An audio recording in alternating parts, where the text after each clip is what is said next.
कुमार राजकुमार and बउआ उसर बरौली लखनऊ।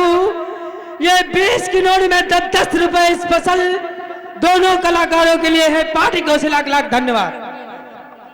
उस्ताद जी इधर आइए, बताइए ना। आए बताई। अब है बताई।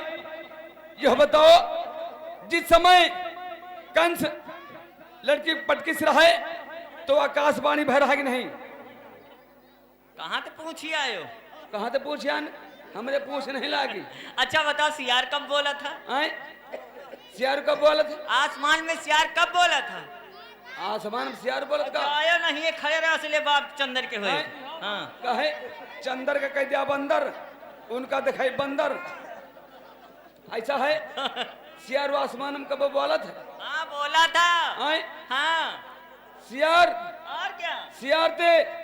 और यह जो आंधी तूफान चला था, इनते एक लड़ाई झगड़ा भवा है।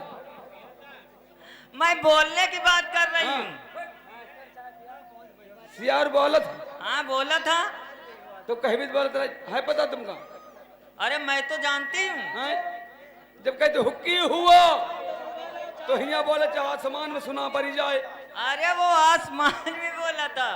आसमान में बोलते रहे। और क्या? तो वह का कब मरी हो? अरे यार तुमसे बात करना बेकार। ए उस्ताद जी बोलिए। अब लो तुम गीत सुनो। बोलिए। ओला पुली खबर है ना, ये दिल की खबर है